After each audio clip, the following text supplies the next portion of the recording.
Right, Chelsea Football Club have a big problem, and the solution to that problem may well already be in our hands. It may well have been in our hands, and we may have let it slip away, or we might have to get our hands on another solution to that problem. But what the hell am I even talking about, is what you lot are thinking right now. Well, the answer is defence, because we are well and truly short of options right now, and I really feel more so than ever, not only do we need to dip our toes into the January transfer window, we need to dive head first into that transfer window. But first, let me paint a picture for you lot of how I see things right now. But before we get into all that, people, welcome back to the Joey Knight podcast. If you are new around here, please hit the subscribe button. If you are one of the regular viewers that are not already subscribed, please hit that subscribe button. It really helps the channel out more than you could imagine. If you believe that Chelsea need to go and sign a defender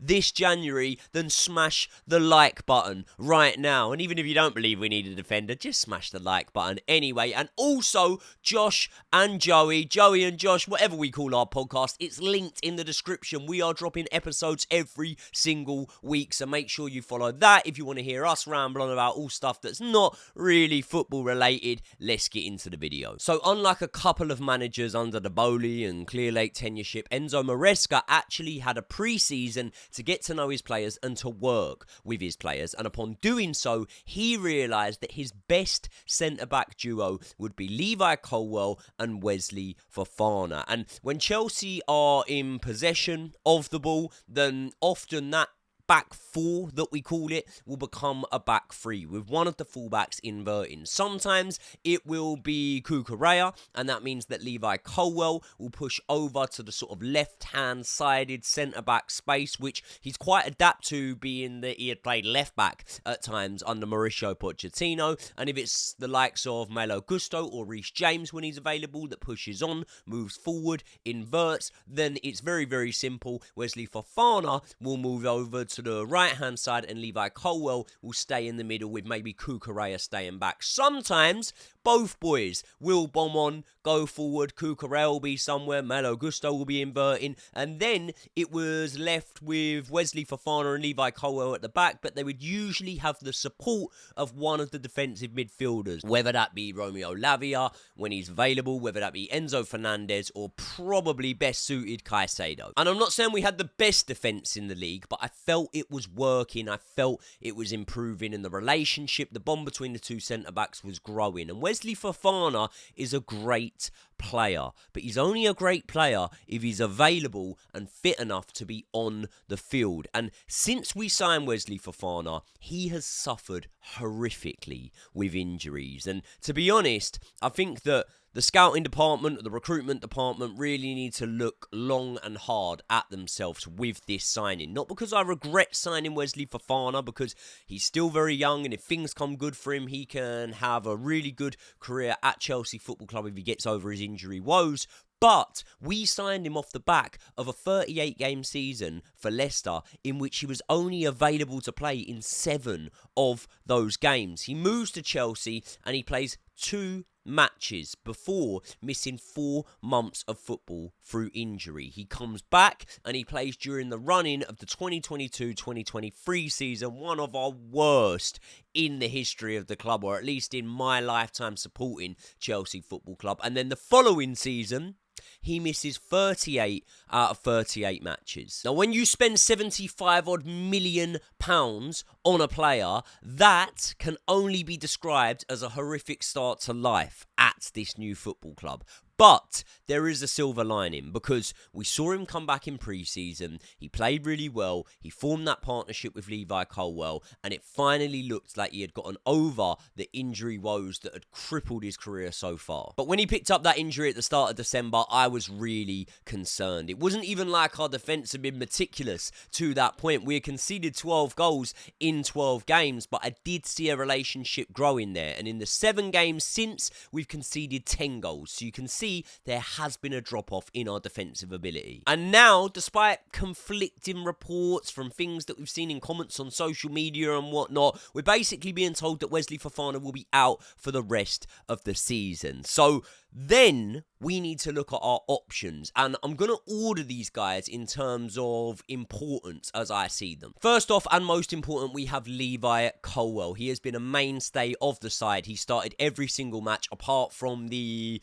5-1 win at Southampton, where we heavily rotated because it was a midweek fixture, and yeah, he's been a mainstay in that backline so far. Next up, we have Cucurella, and although he is a fullback and he's often bombing on at times, we've seen him playing in the number 10 almost at times, I do believe that when the right back inverts, he can be a really solid part of that three that stays back. And what he lacks in height, he makes up for in physicality, tenacity, persistence. I do think that Cucurella is a really good defender. Beniot Badiashille, he blows hot and cold, doesn't he? But more recently, when he has been on the pitch, it seems like he's been blowing hot. He has actually been playing quite well, Beniot Badiashille, but much like a man I'm about to mention, with Badiashille, you never really feel like you're too far away from a potential disaster, a calamity, we might say. And when he has stepped up this season, for the most part, he's put in solid performances, and he had actually eased a lot of my worries as to, okay, if Fofana, say, for example, did get injured, although they're both left-footed, I can see a world where Badiashille and Levi Colwill works. But now, we are being told that Beniot Badiashille is going to be out until at least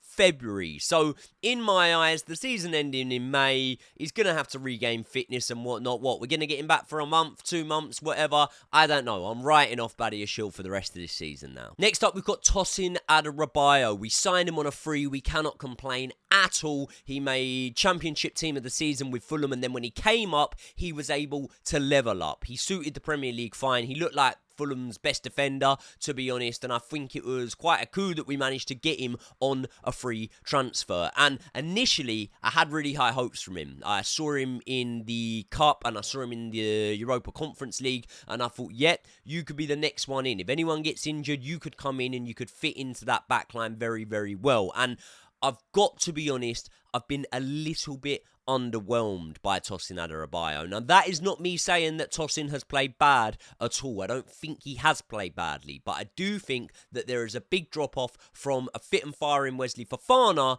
in comparison to Tosin Adarabioyo. Last off, we have Axel Disasi, and I think I can speak for most of the fan base. Let me know if I'm wrong in the comments when I say that we will be happy to let him go if he wants to go, and we'll wish him all the best. Or if he wants to stay, then he can get minutes in the Cup and the Conference League, but he shouldn't really be starting in Premier League games. I don't think Disasi suits the high-paced pressure of the Premier League, and again, he is just a man with too many errors in his game that occur, in my opinion, on pretty much a game-to-game basis. I would say 80% of the time when Disasi plays, he makes an error that could either lead to a big chance or an expected goal, or even at worst, a goal. He's had some good performances, Disasi, by the way, but what I'm saying is, if you're playing for a club that's finishing, I don't know, 10th in the table or something like that, you can maybe allow that level of inconsistency. But if we are going to push for Champions League football this season,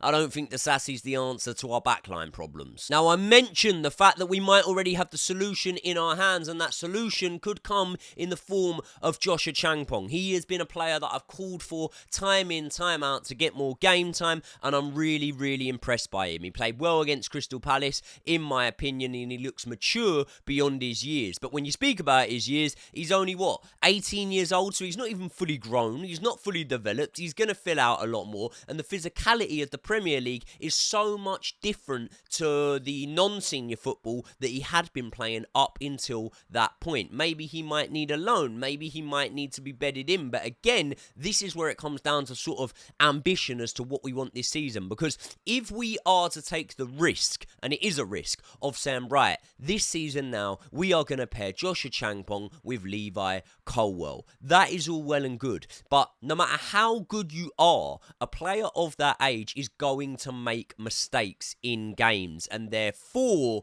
he might not fit seamlessly into the team at the start. I have no doubt that this boy is going to be a great player. He was wanted by big clubs around Europe, and now that we've signed him down to a new contract, I'm very, very happy that he's going to be with us. But I think for his development, having him as a number one centre-back right now, or second to Levi Colwill, might be irresponsible on our behalves. As for Reece James, I understand that he can definitely play and do a job in a more central role, but when the injuries have been as persistent as they have over the last couple of years, I can't bear myself to keep going, when Reece comes back, Reece will play brilliant, but Reece might not be back for longer than a month, and the injury record would suggest that, so I've got to sort of not cut ties, but just not hang my hopes on Reece James coming back fit and firing and fully available for the rest of the season, because the injury record would tell us that he's not going to be able to be. And as for Malo Gusto, I don't really class him as a centre-back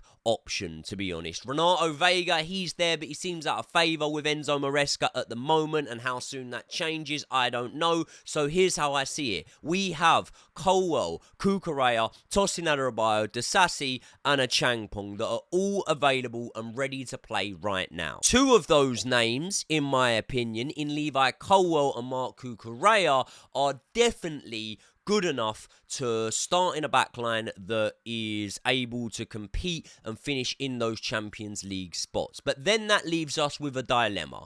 What about the other two? And to be honest, I kind of only feel like it's another one, because then with the likes of a Malo Gusto, for example, you could maybe have him as the player that gets forward a little bit more, Cucurella stays back a little bit more. But no matter what, we need to now go and sign a centre-back, in my opinion. But I want you lot to tell me, what do you think we should do? Do we go into the market, or do we treat this as another season where we're rebuilding, figuring things out as we go along and hoping for the best? And listen, you know my fucking answer, don't you? Let's go into the market. Now, myself and Josh are in the studio on Thursday. We are going to do a longer style podcast where we break down the transfer window and what Chelsea might need to do, not only defensively, the players we might need to get rid of, players we might need to bring in, positions we are now weak in, and that will probably be out on Friday or something like that. But as for the moment, there have been a couple of media stories that are gathering momentum, so let's speak about them. And the first of which is a player that we already own. It is one of my favourite Chelsea players of all time, to be honest. No, in this current squad, which he's not actually in, is Trevoh Chalobah. Now, there are conflicting reports as to whether or not we can bring Trev back. Some people are saying that Palace paid a loan fee for him and therefore we can't bring him back, and then other media outlets such as Sky are saying there is the possibility that we can bring him back. One thing that I know for certain is he should have never gone. Trevoh Chalobah should have never left Chelsea Football Club on loan this season. And the way he left, in my opinion, was despicable. I spoke about it before, really, really annoyed about the treatment of Trevoh Chalobah, you know. Not to be brought on the tour of the United States was ridiculous when he's one of our best defenders at our club. And not only that, I hold extra value on players that have come through the academy. So the treatment was poor of Trevoh Chalobah. And a lot of people looked at the run of form at the end of last season, right? And there was always that thing of, when Enzo Fernandez came out the team to have his surgery, the form really picked up, didn't it? And okay, yeah, you could say that, but let's flip it and look at it from a positive side. And let's look at the fact that Trevoh Chalobah was injured for 23 games last season, right? In which we lost 10. He comes back from that injury and he's available for the last 14 games of the season. How many of those 14 games did we lose? 1. And why was that? Because Trevoh Chalobah was in the team and defensively we got a lot better. And when your defence gets better, it leaks through up the pitch. The midfield gets better, the attack gets better, everything gets more solid. And Trevoh Chalobah played a key part in that. Right, people, I just want to quickly take this opportunity to tell you about new partners of the channel, Squawka. When you're in the YouTube industry like I am, there is a certain type of service that you could very much do with having on your side, and that is the service that stops you making blunders. And when I'm preparing for some of my videos, I use the website Squawka to use the player comparison matrix, and that helps me get a better understanding of comparing the players that I'm talking about. For example, a lot of you guys know that for every Chelsea game, I put out my preferred starting lineup, and I do look into the underlying numbers of the players I'm picking and the players that I'm comparing, and that's where Squawka comes in. They offer the best player comparison matrix on the internet. The website is so efficient and so easy that even I can use it. For example, when I'm picking from Chelsea's 30 to 40 odd wingers that we've got at the club, I can very easily jump onto Squawka and see how their stats compare. But you don't need to be a YouTuber to need to use Squawka. You could use it for your bets when you're betting on first goal scorer and things like that. It could give you a better indication.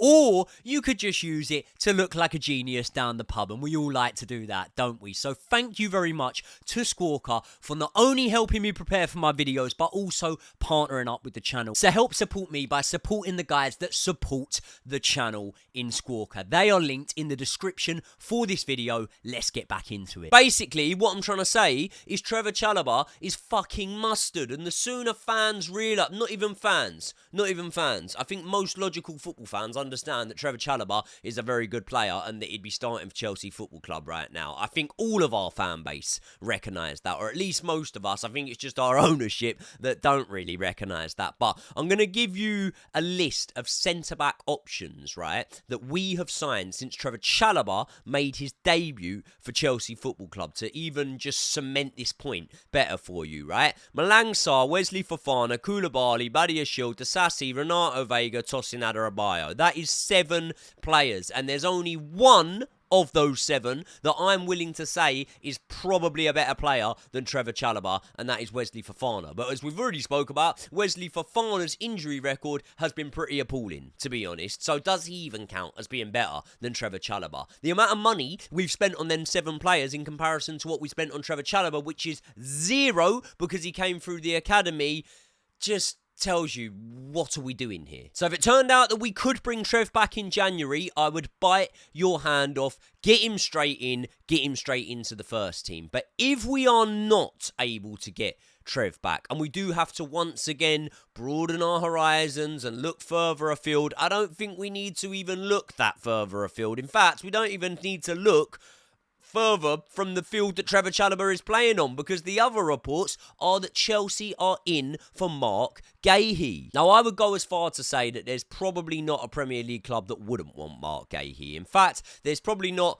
a Premier League club that he wouldn't start for, if I'm honest. You could argue Arsenal, Liverpool maybe, but what you couldn't argue is that Marc Guehi wouldn't be starting for Chelsea. You really going to have Badiashille, Disasi or Tosin Adarabioyo over Marc Guehi? No, you're not. So if he was to come in, he would start straight away from us. And word has it that we've already actually put in a bid to Crystal Palace, but apparently Crystal Palace are going to immediately reject it. They were insulted by the bid and whatnot, and that's fair enough. You've got to remember that Newcastle were in for Marc Guehi in the summer, and Crystal Palace were very stubborn about it. They valued him around 70 to 80 million quid or something like that. But times have changed and things have changed, and what has changed is that now he's got 18 months left on his contract. And with a player like Marc Guehi, 24 years old, you're now an England international, you're a regular. As I say, most Premier League clubs would want you. You are going to want to progress your career, you know. You are going to want to go to a bigger club. You're going to want to earn more money, if we're being frank about it. And therefore,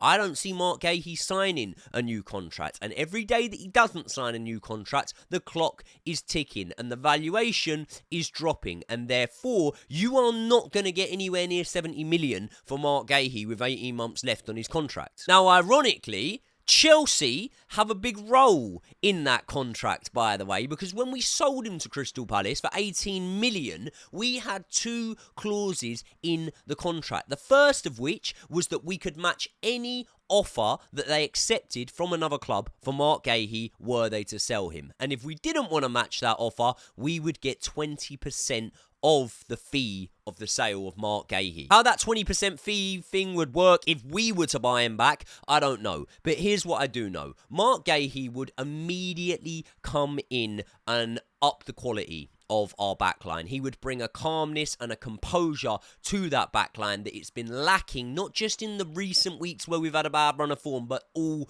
of the season. He had an injury last season that ruled him out for 12 games, but apart from that, his injury record's been really good, and I think that when we're bringing players in now, we definitely need to be looking at that. And do you know what, right? Surely we can sweeten the deal here. We have so many players at our disposal that we could offer to Palace and try and use it as a little bit of leverage. Like, you know, you've got direct replacements like Trevoh Chalobah, albeit I don't want him to leave, but that could be an option there that could sweeten the deal and could get us a little bit of money off the deal, or potentially Disasi, players like that. You know, Ben Chilwell, Kane Chukwuemeka, Cesar Casadei. There's loads of players that you believe that you'd imagine that Crystal Palace could use that could be included in the deal. But despite Palace saying they wouldn't budge on that whole 70 million thing, that ship has now sailed. You're not getting 70 million for Marc Guehi, as good as he is with 18 months left on his contract. And therefore, I believe that a bid of around 40 to 45 million and waiving the whole 20% off thing should or could be enough to sweeten the deal. I know Palace won't want to sell one of their first names on the team sheet midway through the season, but the quicker you get it done, the quicker you're able to replace him and the quicker you're able to look for reinforcement. And do you know what? For me, 40... I'd probably go as high as fucking 50 mil, to be honest, because I really need Champions League football next season. I want Champions League nights back at Stamford Bridge, all right? And I do believe that the difference between bringing in a top-level, proven centre-back in the Premier League and not bringing one in is probably the difference between us getting Champions League football. And when you look at the amount of money that we spent on other players, you know, out of that position, obviously, but the amount of money we spent on them, 45 million around that for Marc Guehi would not be a snip, but it'd be saying I'd be willing to take immediately. So in a nutshell, here's what I think we do. We go for Marc Guehi and we do it fast. Get him in as quickly as possible. If not, and if possible, we recall Trevoh Chalobah. We can look elsewhere and try and unearth gems from other leagues, and sometimes that works, but sometimes you end up paying 45 million for Axel Disasi and realise that it doesn't quite work, you know? So Bowley, Clear Lake, Egg Barley, you have heard it here. Go and get Marc Guehi. If there's any possibility, bring back Trevoh Chalobah. But don't stick with this situation and hope it sorts itself out. Because I tell you what, if we're not in dire straits now with that backline, you wait until someone else gets injured. Could you imagine if, I don't even want to say it, but could you imagine if another centre-back of ours gets injured, where we're going to be at? Not in a good place to be able to compete. So we need to do it. And let's dive into a very hypothetical world here, which may not happen. And I understand, I've already said in this video that this is very, very, very, you know, short chance of happening. But imagine this. We play the rest of the season, bearing in mind he's on the bench now, Reece James. Imagine he stays fit and we can play the rest of the season with a backline of Reece James, one of Marc Guehi or Trevoh Chalobah, Levi Colwill and Cucurella. That sounds like a fucking good defence in my book, ladies and gentlemen. But let me know your thoughts on it all. Who should we go for? Should we go for someone, or should we just stay calm with what we've got? Let me know your thoughts. I will see you all in the next one.